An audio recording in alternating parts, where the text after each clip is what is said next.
April 12, 1866. A narrow lane outside the cantonment, where winter mud had dried into brittle ridges. The morning smelled of boiled cabbage and horse sweat, and under that, the faint sourness of old blood that no one wanted to name. A woman stood at the edge of the parade ground with a piece of wood hung from her neck. The board had been painted in blunt black letters, "Property of General Thomas Whitaker." Her fingers traced the grain of that wood like a person reading Braille, as if texture could restore a life that words had already taken. The sunlight hit the brass button on her sleeve and threw a thin flash across her cheek. She was 24 years old. Her name was Margaret Hale. Her wedding ring had been sawn off and gone, but a frayed scrap of the veil remained knotted into the collar of her dress, white once and now stained a dull umber. Around her, soldiers moved with the mechanical indifference of men who had learned to separate bodies from stories. Someone laughed in the distance, a sound that did not belong to that dawn. The air tasted of iron and burnt hair. A child in the crowd rubbed her ear against a woolen cap and watched the woman without understanding. Margaret did not cry. Her mouth formed a small, hard line, as if she were measuring the exact point at which indignity becomes evidence. What followed in those 3 days was folded into official reports as routine processing. In private correspondences and sealed petitions, it was described in other words entirely. That gap between public record and private harm is not a historical quirk. It is the crack through which institutions shifted responsibility and obscured accountability. Papers were stamped, files were labeled routine, and the human detail was amended into logistics. Several sworn depositions were signed and then sealed in a military archive with access restricted by the Judge Advocate General, citing reasons that read like bureaucratic absolution. The result was a narrative tidy enough to sit in textbooks, but organized in such a way that certain faces were omitted and entire lives were bracketed out of view. In this investigation, we are going to pull at those stitches.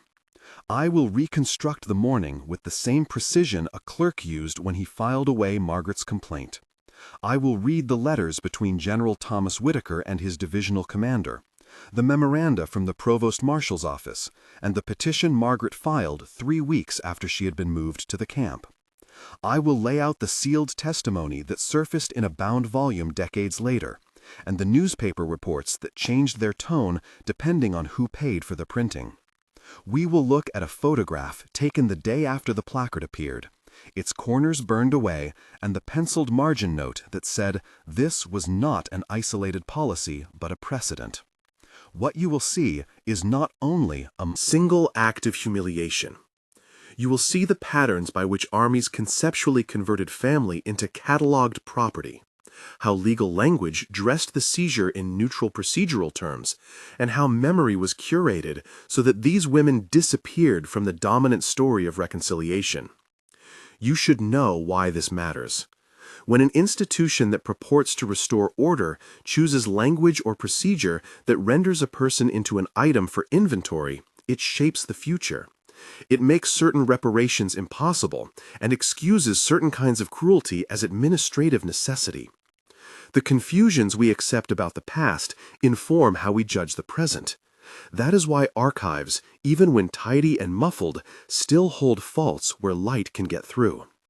If you are watching this because you care about how official histories are formed and who is marginalized by them, subscribe and mark where you are watching from. Small acts of attention become the threads that restore interrupted lives back into history. Now let us go back to the winter before the surrender, to the town where Margaret grew up, to the kitchen where she learned to hold a spoon like a compass, to how she imagined her future before rumors began to move like a second, cold wind through curtained windows. Margaret was born in a parsonage on a hill that looked down over a wide river. Her childhood smell was the thin smoke of peat fires and soap being boiled in a copper kettle. She learned to read from a tattered family Bible whose margins had been filled with a grandfather's cramped handwriting, lists of births and unpaid debts. The house kept time by a grandfather clock that struck with equal patience whether there was joy or loss. Her father, Thomas Hale Sr., was a town clerk who cataloged deeds and recorded births, and he taught her to value records as maps of human life. Her mother, Eleanor, had hands that moved as if they were always sewing down a seam that might otherwise unravel. Margaret learned the shape of grief at 7 when the river took a cousin in a winter flood, and the family gathered to whisper the cousin's name so the house would not forget him.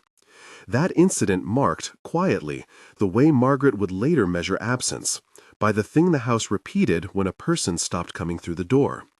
She was clever with numbers and patient with penmanship. In her teens, she apprenticed with a stationer in the market square and learned to mix ink so it would not blot, to choose paper that would not let history slip through. That skill won her a place as a clerk in the household of Colonel Whitaker during the final months of the conflict. It was there she met Captain Thomas Whitaker, younger cousin of the colonel, with a laugh that seemed to come from a different weather. He courted her with parcels of wildflowers wrapped in the Sunday paper and with small notes tucked in. Ledger margins. Their courtship was fast, because months felt like tightropes, and each day might be the last that offered a promise. They married in a small chapel with only a few close friends, and her father reading extracts from his worn Bible out loud, his voice slipping where memory had been loud before. Margaret imagined then, a young woman in a dress dusted with flour and sunlight, that being a wife would mean a shelter from the larger storms. She was 22. Soon, the war ended in proclamation and in telegrams, but not in the unevenness of daily life. Supply lines slackened, garrisons shifted. The men who had been officers went from wearing medals to carrying papers that pronounced consent to occupy. Power, as it often does, became something to be catalogued.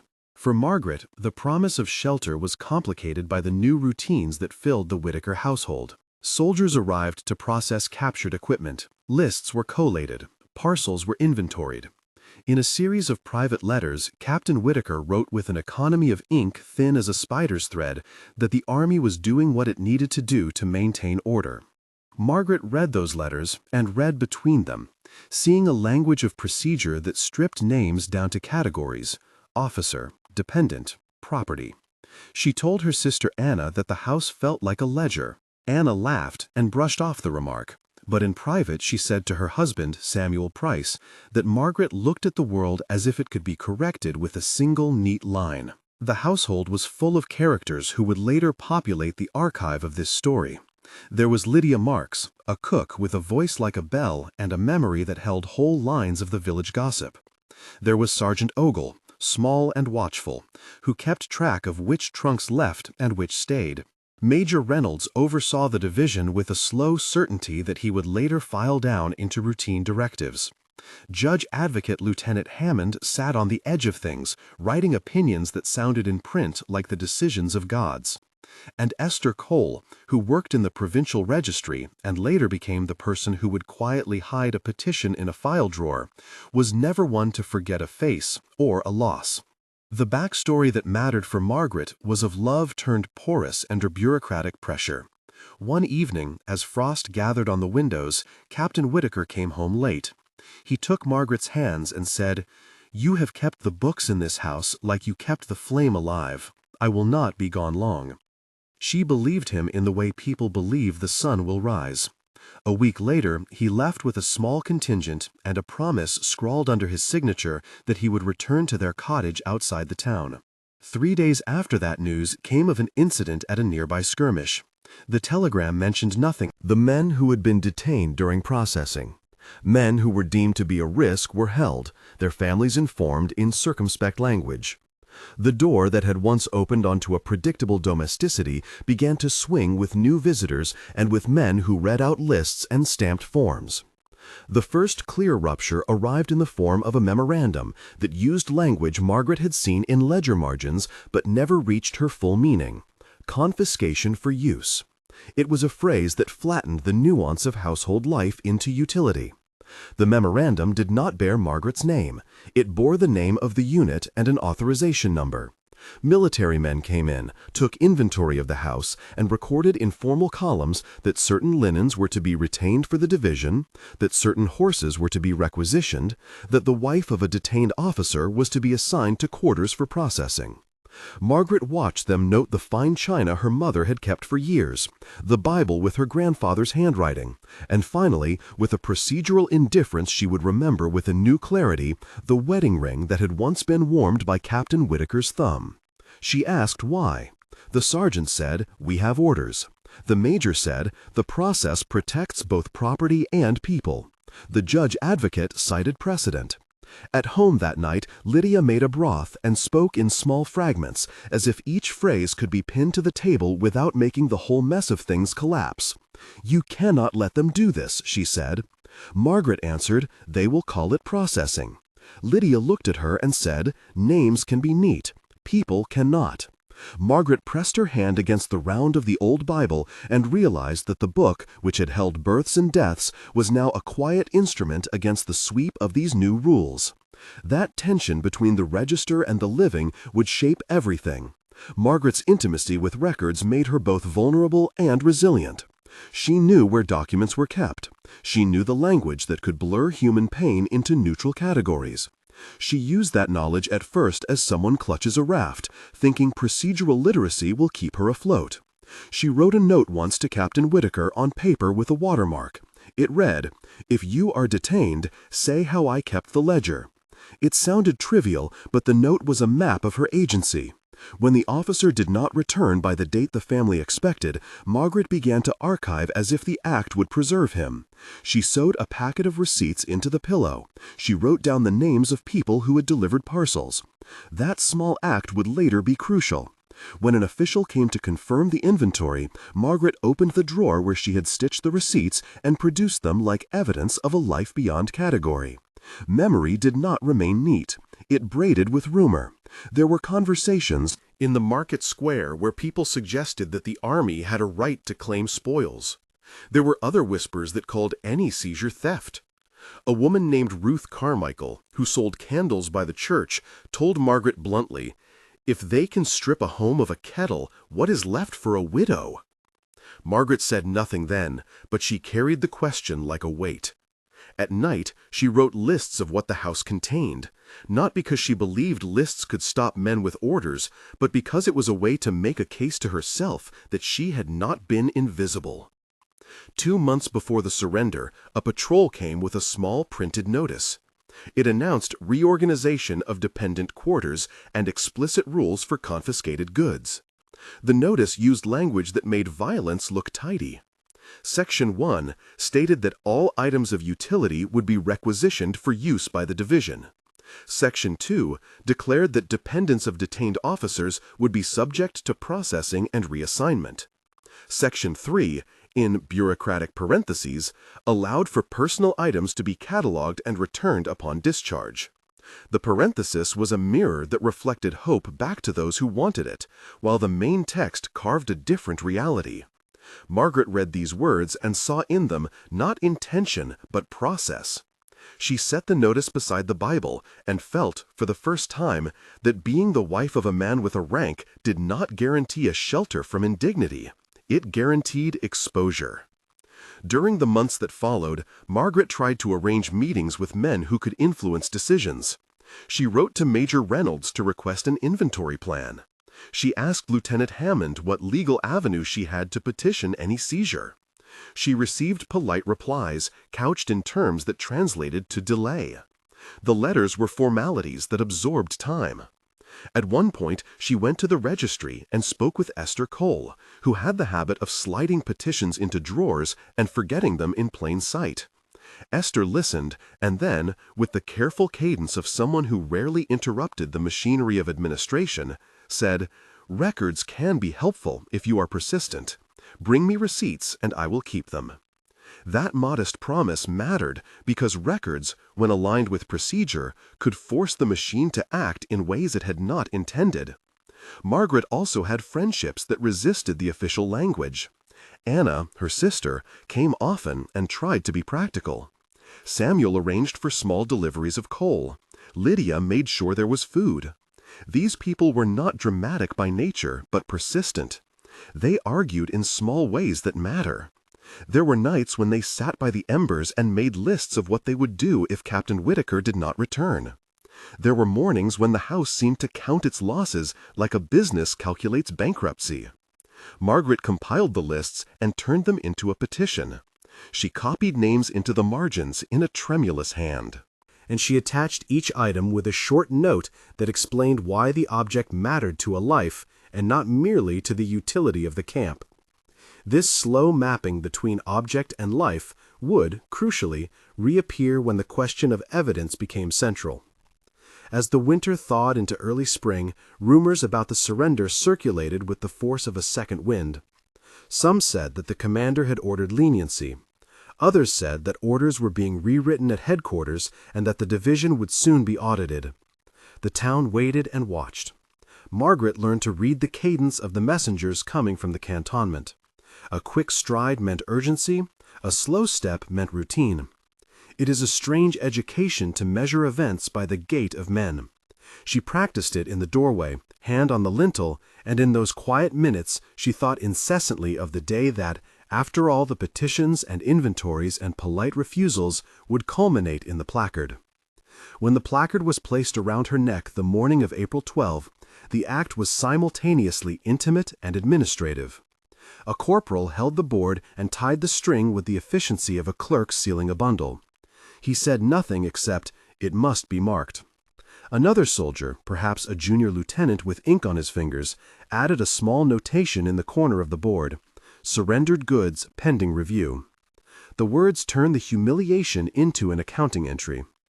Thomas Whitaker, wherever he was detained or absent, could have been written back into papers, but he was not present for the ritual. The crowd clustered like a field of faces, and a reporter from a local paper took a photograph that would later be cropped and captioned in ways that hid certain lines and highlighted others. The photograph showed a woman with a piece of wood about her neck and a brass button reflecting sunlight. It did not show the petition in her sleeve or the note she had written to Captain Whitaker on expensive watermarked paper. It did not show the list she had tucked into the Bible. Images do what the press decides. That is a lesson that Margaret would carry through the years. The morning of the placard was when ordinary people transitioned into the jurisdiction of rules they had never agreed to. Magistrates and officers used the language of protection to authorize acts that made wives and dependents into items for processing. The defense was procedural, the offense was intimate. That friction would be the subject of the sealed testimony that later curators would hide. There were small encounters that reveal the texture of that friction. A boy in the crowd asked Margaret, "Why do you have that on?" She looked at him and answered, "It is a badge the army insists I wear." He laughed because at 7 the world was natural and unprogrammed. An older woman, eyes like a map of creases, spat silently and said to Lydia, "They are making a show so no one asks questions." Lydia nodded. These were private exchanges in public. They were the threads that would become the needle for examining the seam between policy and harm. After the ceremony, the corporal took a ledger and wrote an entry that read like a shipping manifest. Item number 143, female dependent, property marker applied. Under notes, pending adjudication. That harmless phrase would later function as a wall. To be pending was to be deferred. Deferred meant memory could be delayed. Those delays, multiplied across a system, created a history that was chill and selective. There are documents that trace this arc. A memorandum from Major Reynolds to the divisional commander argued that inventorying dependents was necessary due to a shortage of quarters and supplies. It justified measures by citing examples from earlier engagements and an alleged need to prevent looting. A letter from Captain Whitaker, smuggled out through a sympathetic clerk, insisted that his wife be allowed to maintain household items that were essential for her survival. An unsigned draft opinion from Lieutenant Hammond considered the possible legal obligations and then recommended a classification system that would make return conditional on a case-by-case review. The language in those papers is careful. When read together, they tell a different story from the public account. They describe procedures and cite precedent. They do not say the word humiliation. Margaret filed her petition 3 weeks later. She knelt over the desk in the registry and wrote a statement that described the Bible with her grandfather's notes, the kettle that had come from her grandmother, the trumpet her husband kept as a memento. She attached receipts and names of witnesses. The clerk accepted the submission and stamped it with a docket number that meant it would be logged. Then someone at the registry, perhaps out of habit and perhaps out of caution, slid the petition into a drawer that had a small brass nameplate. The plate read, "Sensitive Correspondence." It would remain there, folded and waiting, for decades, until an archivist named Esther Cole, who had kept a quiet list of faces and forgotten petitions, brought it to the attention of a researcher who would later describe the process in a footnote. At the 33% mark of this story is a moment where I want to pause and ask you to participate. If this account already feels like a wrong you would like to see acknowledged, tell me where you are watching from and which document you think we should examine next. The memorandum from Major Reynolds, the photograph taken after the placard was attached, the petition Margaret filed, or the docket entries from the registry. Your comment helps shape what we open in the archives and how we prioritize human stories over bureaucratic neatness. Writing your city and document choice below does more than mark a view. It helps rebuild a record that was deliberately allowed to fray. Thank you for watching. Staying with this. Now, continue with me as we trace what happened after the placard, how the camp processed her, and why certain pages were sealed.